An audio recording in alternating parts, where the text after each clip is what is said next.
ASI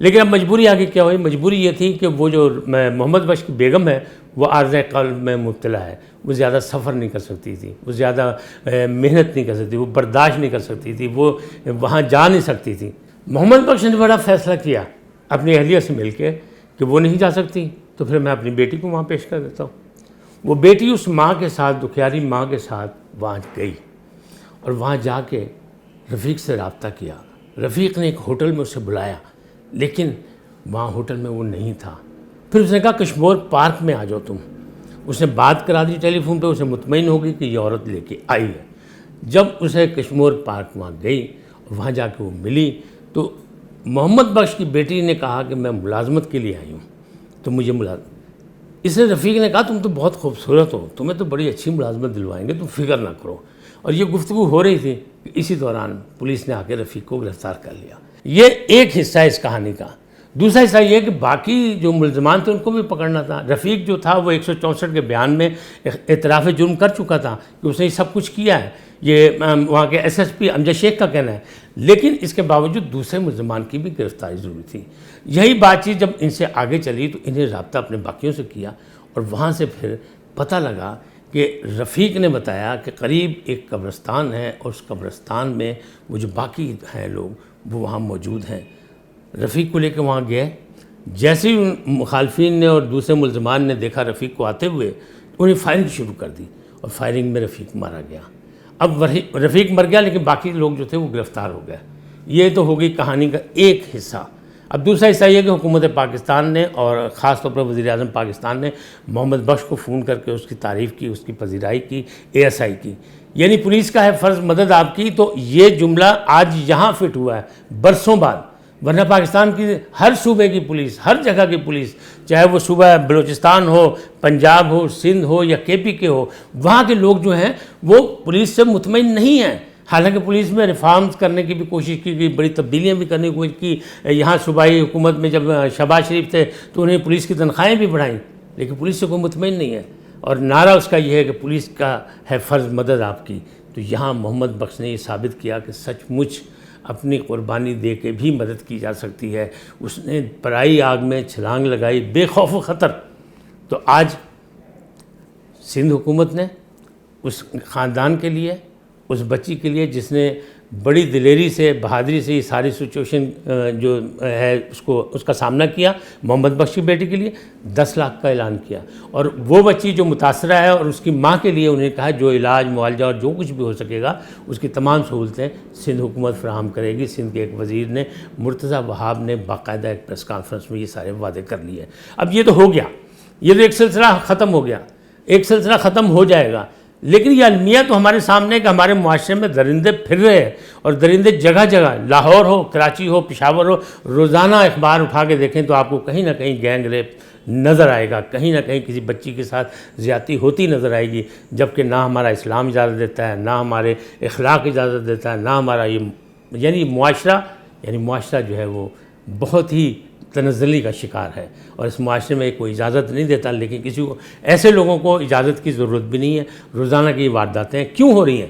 اس لیے ہو رہی ہیں کہ قانون موجود ہے لیکن قانون پر عملی اقدامات نہیں کیے جا رہے، اس لیے ہو رہی ہیں کہ زینب الرٹ ایپ تو بن گئی لیکن اس کے آگے جو رزلٹ آنے چاہیے وہ نہیں ہوئے۔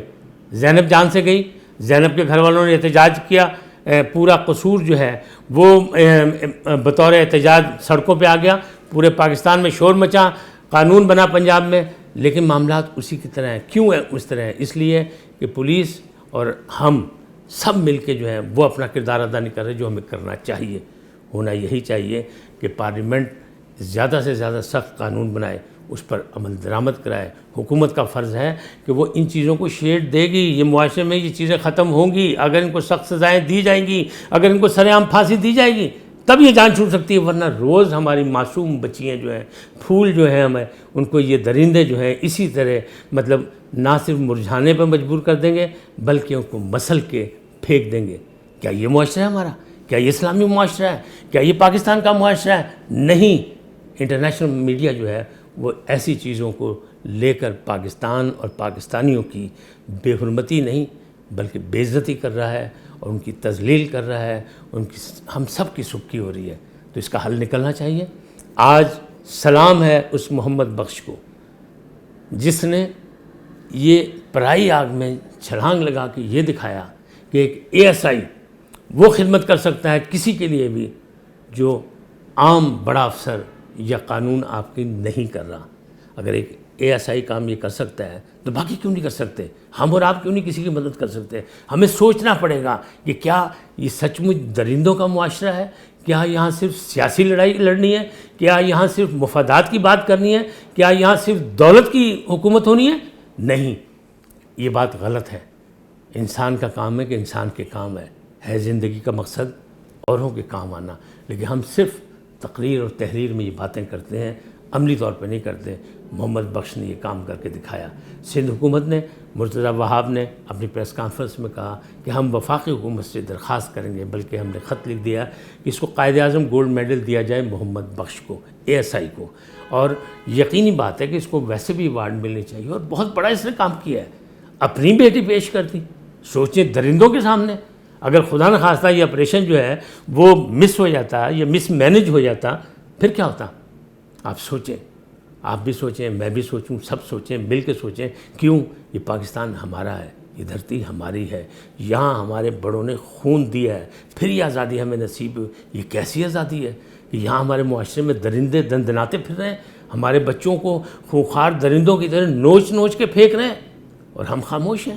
ہم خاموش نہیں رہ سکتے، اور حکومت کی ذمہ داری ہے، ورنہ یہاں بھی اسے حساب دینا پڑے گا اور وہاں بھی حساب دینا پڑے گا۔ جو سب سے بڑی حکومت ہے، جو سب سے بڑا اقتدار ہے، یہ اقتدار کے متوالے آج یہاں جتنی بھی خرمستیاں کر لیں، لیکن ایک دن انہیں حساب دینا ہوگا، یوم حساب آئے گا۔